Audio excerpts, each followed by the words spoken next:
Dhami cabinet की अहम बैठक आज, कई प्रस्तावों पर लगेगी मुहर। नकल निषेध विधेयक और महिला आरक्षण विधेयक पर भी लग सकती है मुहर।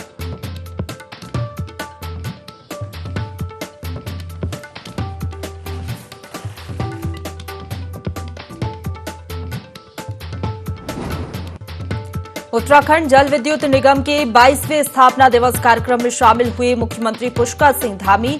बोले, प्रदेश को ऊर्जा प्रदेश बनाने पर करें काम।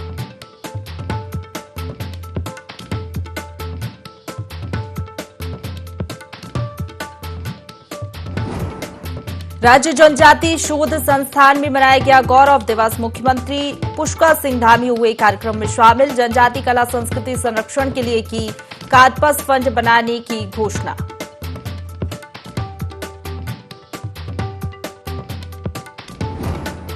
राज्यपाल ने की जनजातीय प्रतिनिधि मंडल से मुलाकात। भगवान बिरसा मुंडा की जयंती की दी शुभकामनाएं। कहा, जनजातीय समुदाय हम सभी के लिए प्रेरणा का कार्य करते हैं।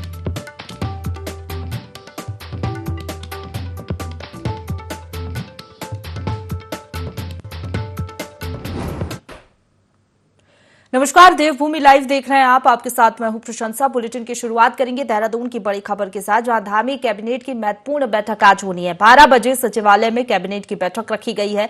बैठक में नकल रोकने और क्षैतिज आरक्षण विधेयक के प्रस्ताव पर मुहर लगेगी। साथ ही बता दें, शिक्षा विभाग में अतिथि शिक्षकों की भर्ती पर भी चर्चा होगी। नर्सिंग भर्ती नियमावली को मंजूरी मिल सकती है। साथ ही खनन नीति में 1 स्टेट 1 रॉयल्टी के प्रावधान प्रस्ताव पर भी महत्वपूर्ण चर्चा आज कैबिनेट की बैठक में होगी।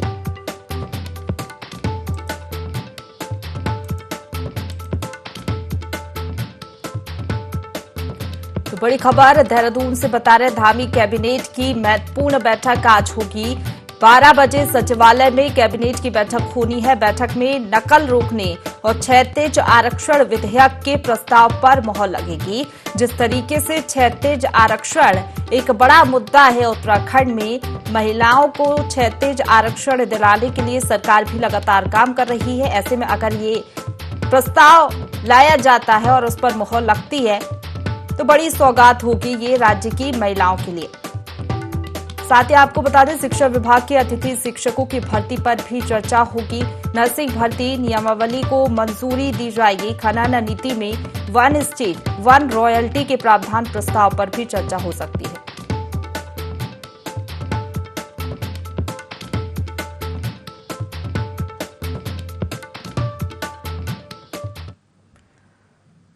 तो चलिए अब सीधा रुख करेंगे मुख्यमंत्री पुष्कर सिंह धामी का। राष्ट्रीय गोकुल मिशन के तहत विभिन्न योजनाओं का लोकार्पण करेंगे। अंतर्गत national digital life stock mission को चंपावत एवं उधम सिंह नगर में दोनों ही जिलों में आज प्रारंभ किया जा रहा है। भाइयों बहनों, जब हम डबल इंजन की सरकार की बात करते हैं तो कई बार लोग कहते हैं कि डबल इंजन की सरकार क्या है। लोग पूछते हैं कि डबल इंजन क्या है।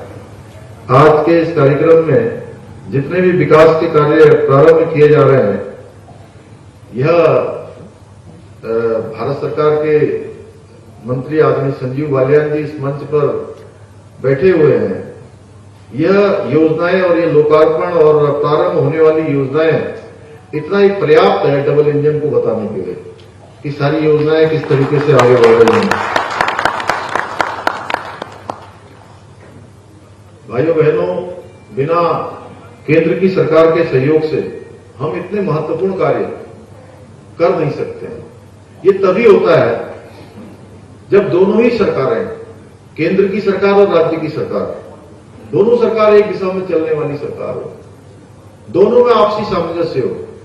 जो केंद्र की सरकार करना चाहती है, राज्य उस दिशा में सोचे, और जो राज्य की आवश्यकताएं हैं, केंद्र उनको स्वीकृति प्रदान करे, उनको अनुमोदन प्राप्त देने का काम करे, उन योजनाओं को आगे बढ़ाने का काम करे।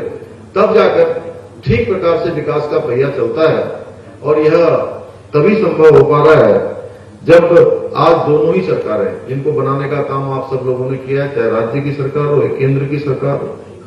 मैं उत्तराखंड देवभूमि की 1.25 करोड़ देवतुल्य जनता की ओर से केंद्र सरकार का विशेष रूप से आदरणीय प्रधानमंत्री मोदी जी का हृदय से आभार व्यक्त करता हूं कि भाइयों बहनों, उन्होंने हर क्षेत्र में हमारे राज्य को प्राथमिकता दी है। कोई ऐसा सेक्टर नहीं है जहां पर केंद्र की सरकार का हमको सहयोग प्राप्त न हो रहा हो।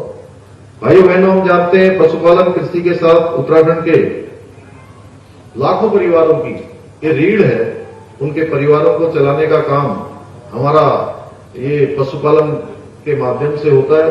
हमारे प्रदेश में 80% से भी अधिक ग्रामीण परिवारों को रोजगार प्रदान करने वाला पशुपालन व्यवसाय न केवल उनकी आजीविका का मुख्य साधन है, बल्कि हमारे प्रदेश के संतुलित पोषण का भी एक आधार है। देखिए, सामान्य से सामान्य परिवारों में भी एक गाय होती है, एक भैंस होता है। उसी से वो जहां अपने घर का ठीक प्रकार से पोषण कर पाते हैं, ठीक प्रकार से अपने परिवार को आगे बढ़ाने का भी काम करते हैं। मैंने बहुत नजदीक से इन सबको देखा है और पूरे पशुपालन व्यवसाय का राज्य के सकल घरेलू उत्पादन में 3% का योगदान है।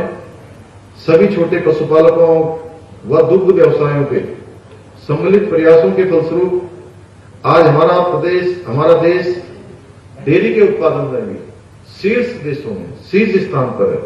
मेरा मानना है कि पशुपालन व्यवसाय में निवेश ग्रामीण क्षेत्रों के विकास का मुख्य साधन हो सकता है और उसके लिए जो योजनाएं हमारा पशुपालन विभाग लगातार कर रहा है, वो यहाँ की भौगोलिक परिस्थितियों को ध्यान में रखकर, यहाँ की आवश्यकताओं को ध्यान में रखकर उसको आगे बढ़ाने का काम हो रहा है। भाइयों बहनों, आज बड़े हर्ष का विषय है कि भारत की डिजिटल क्रांति डेयरी के क्षेत्र में भी एक अभूतपूर्व स्थिति में जा रही है और अपनी उपस्थिति दर्ज करा चुकी है। धीरे धीरे जिस प्रकार से आगे बढ़ रहे हैं, आज प्रधानमंत्री मोदी जी के कुशल नेतृत्व में पहली बार डेयरी पशुओं का भी बड़ा डाटाबेस तैयार किया जा रहा है, जिसके अंतर्गत डेयरी पशु को एक विशिष्ट टैग लगाया जा रहा है। डेयरी व्यवसाय क्षेत्र के लिए विकसित किया गया डिजिटल पेमेंट सिस्टम भी बदलते भारत का उदाहरण है। यह पेमेंट सिस्टम पूरे विश्व के डेयरी व्यवसायों के लिए एक सहायक सिद्ध हो सकता है। भाइयों बहनों, जहां हम पशुपालन की बात करते हैं, आज औद्योगिकी की बात करते हैं, अन्य क्षेत्रों की बात करते हैं, हम जितने प्रकार की भी आज अपने उन्नयन की बात करते हैं, विकास की बात करते हैं, तो उत्तराखंड राज्य के अंदर हम जब तक अपनी मातृशक्ति यानी कि महिलाओं की बात न करें, जिन्होंने राज्य की आर्थिकी को आगे बढ़ाने का जहां काम कर रही है, परिवारों को आगे बढ़ाने का काम कर रही है, इस राज्य को बनाने में भी उनका बहुत बड़ा योगदान रहा है। इसलिए मातृशक्ति के योगदान को रेखांकित करते हुए आदरणीय प्रधानमंत्री जी ने कहा है कि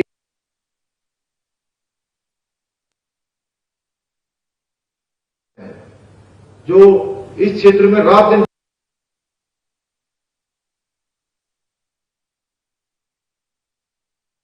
पशुओं की देखभाल अधिकतर मातृशक्ति के माध्यम से ही होती है, चाहे वो पशुओं को चारा बनाने की बात हो, विशेषकर ऊपर के क्षेत्रों में, पर्वतीय क्षेत्रों में। गांव में मातृशक्ति की सबसे अधिक समस्या चूल्हे में खाना बनाने की होती थी और हमारी केंद्र की सरकार ने गोवर्धन योजना प्रारंभ की है, जिससे कि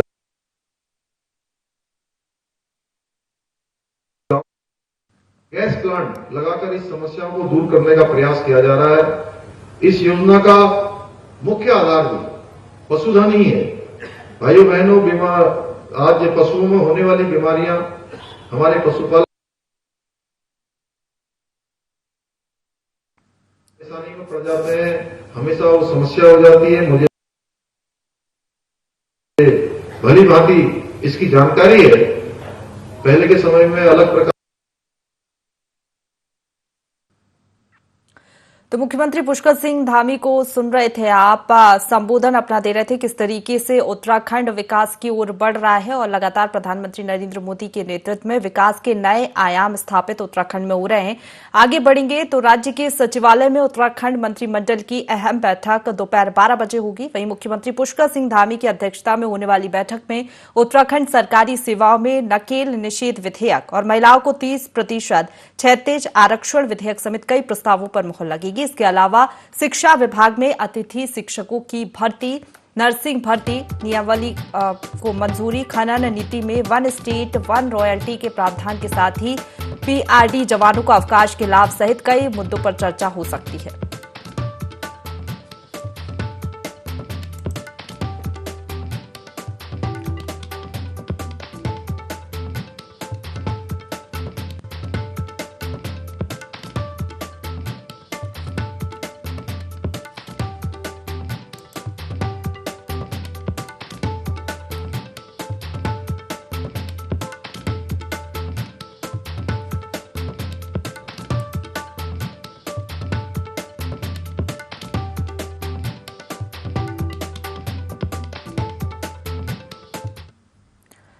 तो चलिए सीधा रुक करेंगे देहरादून से। मुख्यमंत्री पुष्कर सिंह धामी का संबोधित कर रहे हैं, सुनिए क्या कुछ कह रहे हैं।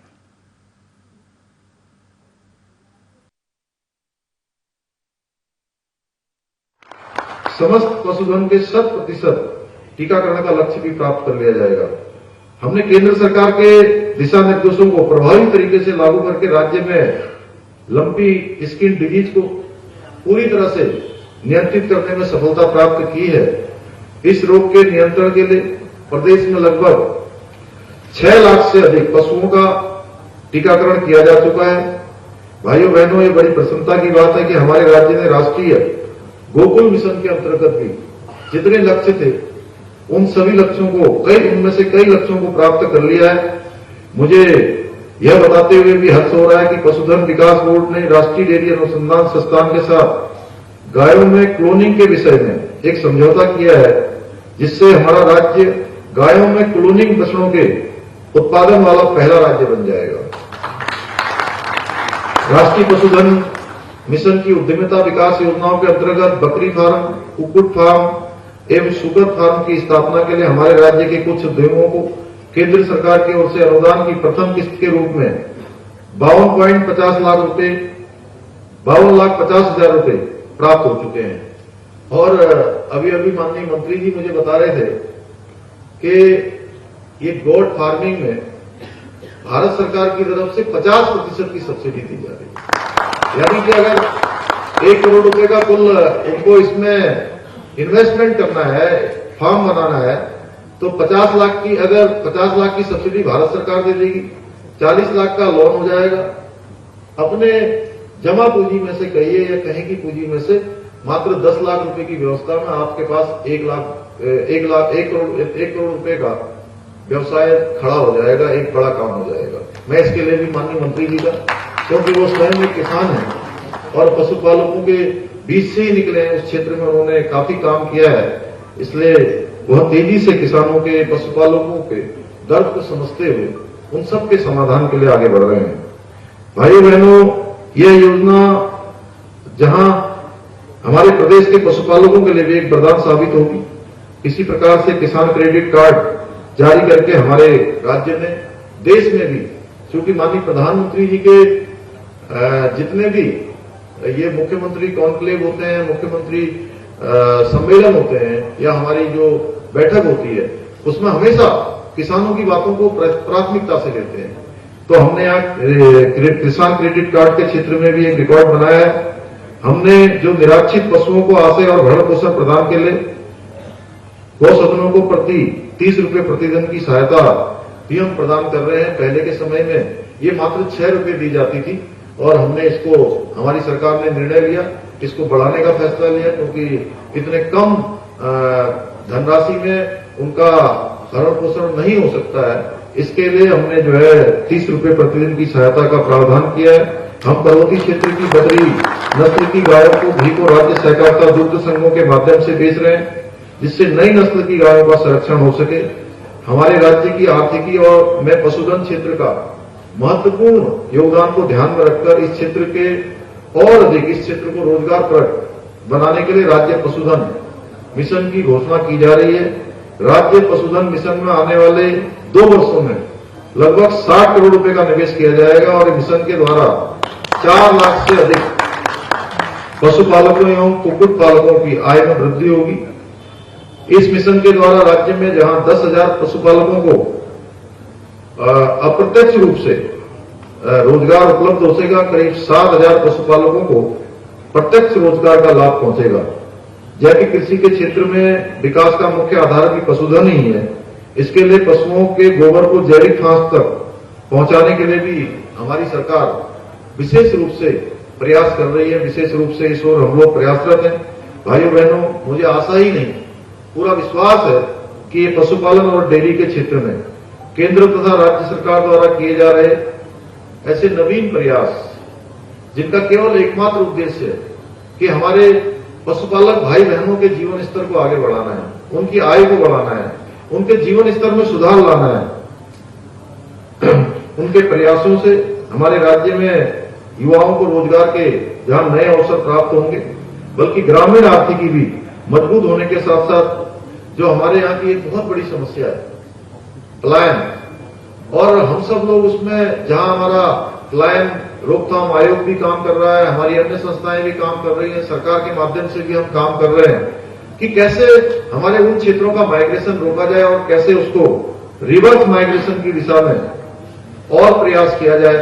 इस प्रकार की जो हमारी योजनाएं हैं भारत सरकार की, राज्य सरकार की मिलकर, ये हमारे रिवर्स माइग्रेशन को भी प्रोत्साहित करने का काम करेगी, रिवर्स माइग्रेशन को वापस लाने का काम करेगी। जो लोग हमारे बीच से आज अनेकों स्थानों पर जाकर भारत में, विदेशों में, उत्तराखंड के लोग पूरी दुनिया के अंदर जिन्होंने इस माटी से निकलकर अपने मेहनत के दम पर, अपनी प्रतिभा के दम पर, अपने परिश्रम के दम पर उन्होंने एक मुकाम हासिल किया है, उन सभी का भी हम लोगों ने, मैं विभिन्न अवसरों पर जब भी उनसे मिलता हूं तो उनसे भी मैं अनुरोध कर रहा हूं कि आइए और अपनी जो पैतृक भूमि है, जो अपने पूर्वजों की भूमि है, उस भूमि से जुड़िए और जो आपने अनुभव प्राप्त किया है, जो आपने जीवन में एक बड़ी। तो आगे बढ़ेंगे। राज्य के सचिवालय में उत्तराखंड मंत्रिमंडल की अहम बैठक आज दोपहर 12 बजे होगी। मुख्यमंत्री पुष्कर सिंह धामी की अध्यक्षता में होने वाली बैठक में उत्तराखंड सरकारी सेवाओं में नकल निषेध विधेयक और महिलाओं को 30% क्षैतिज आरक्षण विधेयक समेत कई प्रस्तावों पर मुहर लगेगी। इसके अलावा शिक्षा विभाग में अतिथि शिक्षकों की भर्ती, नर्सिंग भर्ती नियमावली को मंजूरी, खनन नीति में 1 स्टेट 1 रॉयल्टी के प्रावधान के साथ ही पीआरडी जवानों को अवकाश के लाभ सहित कई मुद्दों पर चर्चा हो सकती है। तो महत्वपूर्ण बैठक आज जो होने जा रही है, उत्तराखंड मंत्रिमंडल की अहम बैठक दोपहर 12 बजे होगी। मुख्यमंत्री पुष्कर सिंह धामी की अध्यक्षता में ये बैठक होगी। उत्तराखंड सरकारी सेवाओं में नकल निषेध विधेयक, जिस तरीके से हमने देखा कि भर्ती परीक्षाओं में कई गड़बड़ी हुई उत्तराखंड में, अब ये विधेयक लाने जा रही है सरकार इसके लिए। साथ ही महिलाओं को 30% क्षैतिज आरक्षण, जो कि बड़ा मुद्दा है उत्तराखंड में, लगातार इसकी मांग भी उठती आ रही थी, लेकिन हाईकोर्ट ने इस पर रोक लगा रखी थी क्योंकि असंवैधानिक करार दिया था हाईकोर्ट ने 30% आरक्षण को। ऐसे में अब सरकार 30% क्षैतिज आरक्षण विधेयक का लाने जा रही है, जो कि बड़ा मुद्दा है उत्तराखंड में। और अगर ये विधेयक सरकार रखती है बैठक में और अगर इसको मंजूरी मिलती है तो बड़ा लाभ राज्य की महिलाओं को होगा और बड़ी खुशी वाली खबर ये उत्तराखंड की महिलाओं के लिए होगी।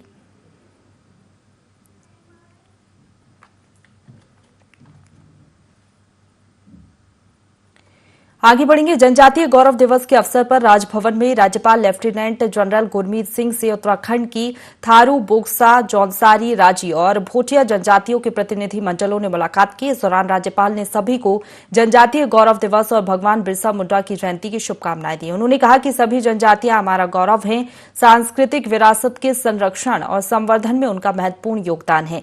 राज्यपाल ने कहा कि जनजातीय समुदाय की समृद्ध सांस्कृतिक विरासत हम सभी को गौरवान्वित करती है। अपनी परंपराओं से और अपनी कला संस्कृति के माध्यम से जनजातीय समुदाय हम सभी के लिए प्रेरणा का कार्य करते हैं।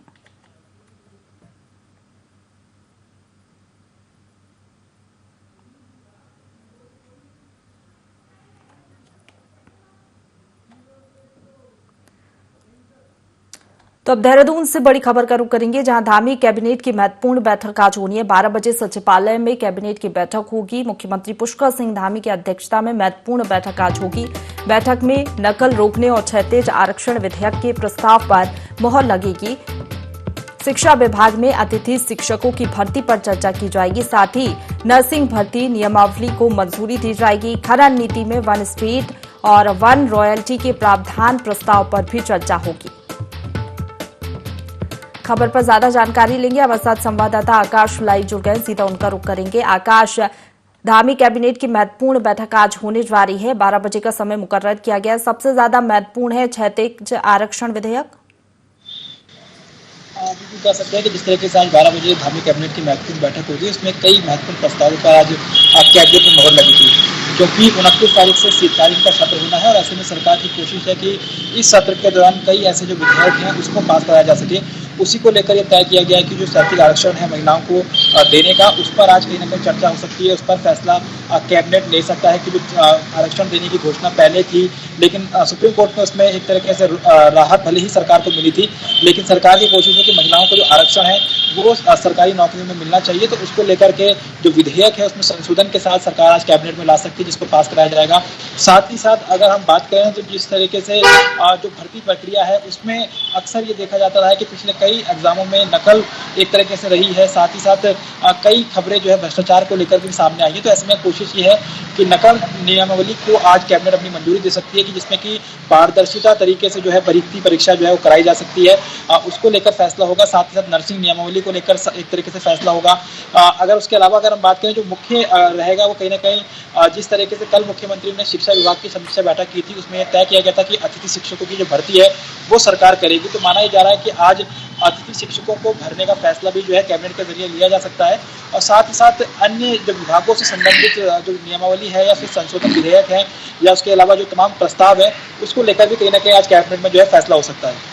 जी, शुक्रिया आपका हमारे साथ जुड़ने के लिए और तमाम जानकारी हम तक पहुंचाने के लिए आकाश। तो कैबिनेट की बैठक आज होने वाली, मुख्यमंत्री पुष्कर सिंह धामी की अध्यक्षता में ये बैठक होगी। क्षैतिज आरक्षण समेत कई ऐसे प्रस्ताव हैं जिन पर चर्चा होगी और चर्चा के बाद मोहर लगेगी। आगे बढ़ेंगे। मुख्यमंत्री पुष्कर सिंह धामी ने जनजातीय गौरव दिवस के अवसर पर आयोजित आदि गौरव महोत्सव को संबोधित किया। इस दौरान उन्होंने प्रदेश में जनजातीय समाज की कला संस्कृति संरक्षण हेतु कार्पस फंड की स्थापना की घोषणा की। उन्होंने कहा कि प्रदेश में प्रतिवर्ष जनजातीय गौरव दिवस का आयोजन किया जाएगा। जनजातीय क्षेत्रों के विकास के प्रति प्रतिबद्धता व्यक्त करते हुए मुख्यमंत्री ने कहा कि सीमांत क्षेत्रों में जनजातीय छात्रों की बेहतर शिक्षा व्यवस्था के लिए आवासीय विद्यालयों की स्थापना पर विचार किया जाएगा।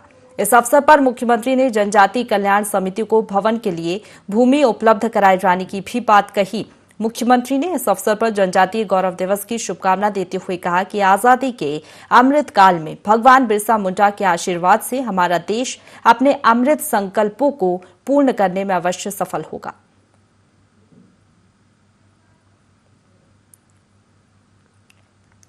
आगे बढ़ेंगे। देहरादून से एक और खबर का रुख करेंगे, जहां मुख्यमंत्री पुष्कर सिंह धामी उत्तराखंड जल विद्युत निगम के 22वें स्थापना दिवस कार्यक्रम में शामिल हुए। संबोधन में उन्होंने कहा कि यूजेवीएनएल की उन्होंने प्रशंसा की। उन्होंने कहा कि यूजेवीएनएल ने विकासशील सोच, अभूतपूर्व क्षमता और उच्च कोटि की कार्य संस्कृति के बल पर अलग पहचान बनाई है। राज्य स्थापना के उपरांत यूजेवीएनएल का गठन उत्तराखंड को सही अर्थों में ऊर्जा प्रदेश बनाने के लिए काम कर रहा है। सीएम धामी ने कहा कि उज्जवल उत्तराखंड के निर्माण में हम सभी को मिलकर काम करना होगा।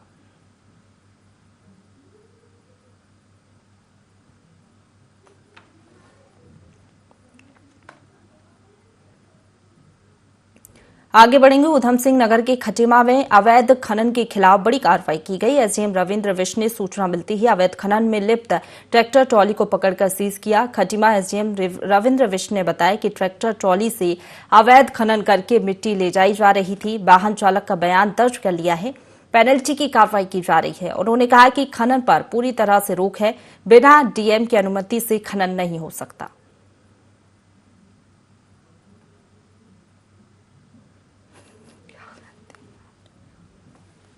ट्रैक्टर ट्रॉली जिसमें अवैध खनन करके मिट्टी ले जाई जा रही थी, उसको तहसील परिसर में खड़ा कर दिया गया और नियमानुसार उसमें जो जुर्माना होगा उसमें जुर्माना वसूल करने की कार्रवाई की। तहसीलदार द्वारा इसको ट्रैक्टर ट्रॉली को सीज किया था, जिसमें कोई भी उसको निर्देश प्राप्त नहीं थे कि सीज करो। उसको सीज करने के बाद उसने बिना मेरी अनुमति के बिना मेरे को रिपोर्ट के इसको रिलीज कर दिया था।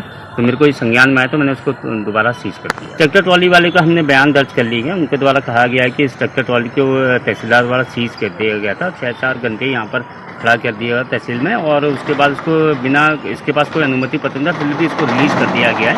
लेकिन इसमें अब जाँच कर रहा हूँ कि क्या ये विषय है फिलहाल मैंने इसको सीज करके इसमें पेनल्टी की कार्रवाई की। खनन में पूरी तरह से रोक है और जो खनन भी होगा तो बिना डीएम महोदय की अनुमति के नहीं हो सकता। आगे बढ़ेंगे। मुख्यमंत्री पुष्कर सिंह धामी ने मुख्यमंत्री आवास में उत्तराखंड की 2 खेल प्रतिभाओं से मुलाकात की। वहीं उन्होंने वॉक रेसर मानसी नेगी और सूरज पवार को सम्मानित करते हुए 1-1 लाख रुपए की धनराशि देने की घोषणा की। इस दौरान उन्होंने दोनों खिलाड़ियों को आगामी खेलों की शुभकामनाएं देते हुए कहा कि आगे भी राज्य सरकार द्वारा ऐसे प्रतिभावान खिलाड़ियों को हर संभव मदद दी जाएगी। साथ ही मुख्यमंत्री ने उनके उज्जवल भविष्य की कामना की। बता दें कि मानसी नेगी ने 37वें नेशनल जूनियर एथलेटिक्स चैंपियनशिप की 10 किलोमीटर वॉक रेस में नेशनल रिकॉर्ड के साथ स्वर्ण पदक जीता है।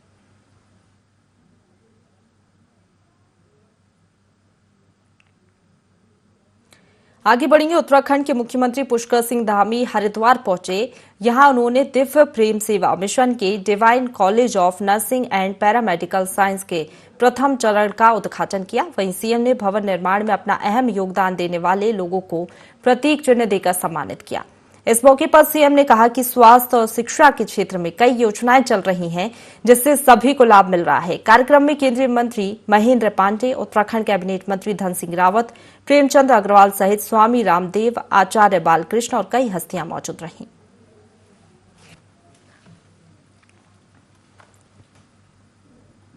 इसी के साथ बुलेटिन में फिलहाल इतना ही। खबरों का सिलसिला लगातार जारी है, आप बने रहिए हमारे साथ।